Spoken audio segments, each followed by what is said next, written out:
سلام به همگی، امیدوارم که حالتون عالی باشه. قبل از آموزش این نکته رو بذاریم بهتون بگم که الگوی این یقه یا این یقه بهتره که با پارچه‌های کشی مثل ریون یا تریکو اجرا بشه.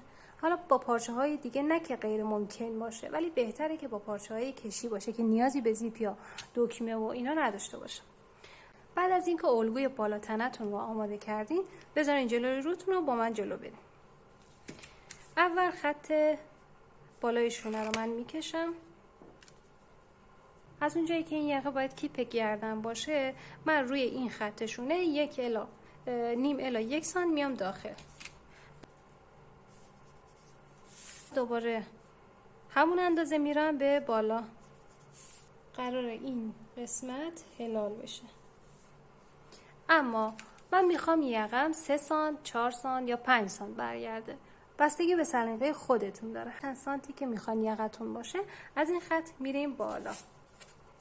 من دوست دارم یقم 4 سانت باشه، روی گلو 4 سانت باشه. 4 سانت علامت میزنم. یه خط صاف میکشیم. هلال داخل یقه رو صاف به سمت بالا ادامه میدم. خطم یه خورده کج شد. اینجا ما قد یقمون رو رفتیم بالا، اما برای سجافش باید چیکار کنم؟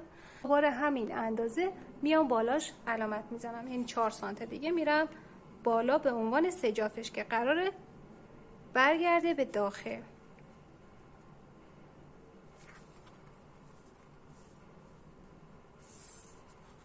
دوباره این خط رو تا بالا ادامه میدم. حالا اضافه هاشو قیچی میکنم.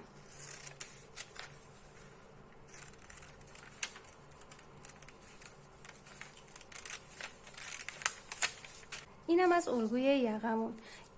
برای پشت این کار هم دقیقا همین الگو رو میتونیم بذاریم. فقط نکته‌ای که داره اینه که بعد از دوختن این قسمت حتما اون رو چرت بزنید تا روی بدن درست بشینه. لازم نیست این دوتا تیکه جدا برش بخوره، سجافش سر هم برش میخوره و تمام. امیدوارم که خوشتون اومده باشه و به دردتون بخوره. دوستتون دارم. لایک و سیو یادتون نره. خدا نگهدار.